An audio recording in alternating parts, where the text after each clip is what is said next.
volunteers and supporters who make this possible. It's not a choice, it's a moral imperative, and we hope you at home feel the same way. But our next match is starting up in 3, 2, 1. Let's go, crew. We're down to match 243. For the Blue Alliance, we're going to have Team Australia, Team Canada, and Team St. Kitts and Nevis. One of the most creative ones that we've seen in the competition. I'm going to come back to that. And as for the Red Alliance, it's going to be played by Team Barbados, Team Togo, and Team Cabo Verde. Now you get that bird's eye view at the very beginning when that clock starts to operate. I was going to say those robots start operating instantaneously as well. You saw Australia come out of the starting pits like a shot. Yeah, we've seen, a very creative but also well-oiled machine down on the field. It looks like they haven't had many hiccups, and that's going to help them as we go over. But I want to go back and focus on Team St. Kitts and Nevis. I know we talked about this previously. Their team members are one of the most creatives, and I'm going to tell you guys some of the names for the members. They have the Mechanical Maestros, the Robo Wizard, Aesthetic Ace, Code Commander, Imagination Maven, the Tech Luminary, the Artistic Innovator, Tech Enchantress, Inventor Extraordinaire, and last but not least, the Digital Dynamo. I was going to say they are absolutely dynamite out here on this field as we speak. We're about halfway through this game. Meanwhile, the nation of Canada in our Blue Regional Alliance actually ranks in the top 10 of global hydrogen producers. They annually produce some 3 million tons of hydrogen for industrial use. Exceptional job by them as a nation, not just a team here. We can see on the field, we have a close-up at Team St. Kitts and Nevis trying to deposit those hydrogen atoms into their alliance's hydrogen tank. It looks like they're having quite a rough time dropping them precisely where they should be, but no, they're going to try to do their best to get them in.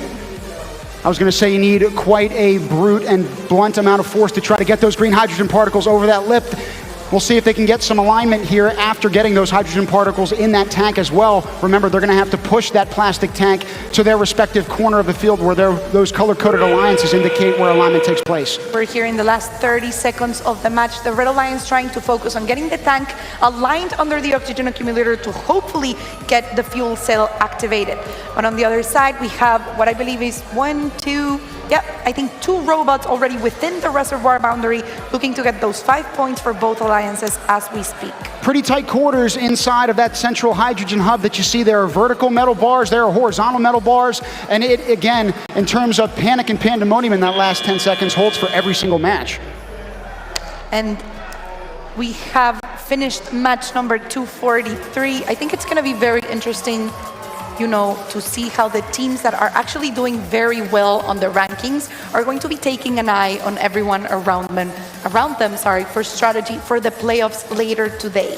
As a reminder, we're going to have 8 4-team alliances created from the top 24 team and from an extra 8 random teams that are going to be selected to play during playoffs. We will get those rules about playoffs, selections, and seedings later today. We're still playing our qualifying matches. This is the 3rd official day of competition. 2 days ago, we played in the afternoon. Yesterday, we were going all day from 9 to 5. And today, we're bringing you action, again, with these qualifying matches for the first half of today. Oh, and I owe you a piece of information from yesterday that I promised I was going to look up. So we were talking about how the rankings are going to be formed by an average of the points that each team has gained throughout the competition. And we saw, actually, I believe it was Team Kazakhstan and Team Venezuela that were tied at 118. There actually is one differentiator in case that their average score is tied for both teams. What's going to differentiate is the single highest scoring match for either one of those is going to be the team that's going to be going on top. So we just want to be very clear about how our rankings work, because as the competition is coming to an end, we're all going to be more excited to see who those 8 top Alliance captains are going to be for later tonight. That excitement is palpable. We had referenced it when Dean was in the booth with us. My face hurts after these events, ladies and gentlemen, from all of the smiling, frankly, that comes with something like this. And I know Kazakhstan feels the same way, being atop the leaderboard right now. Yes, so the top 8 teams that we have here on the list, of course, that's going to be changing as we keep going with our ranking matches. They're actually going to be Alliance captains during the tournament.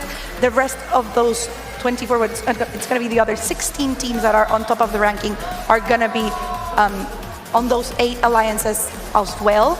And then we're also going to get 8 randomized teams that are going to be joining those top 8 alliances as a 4th team, and they're going to be playing during playoffs.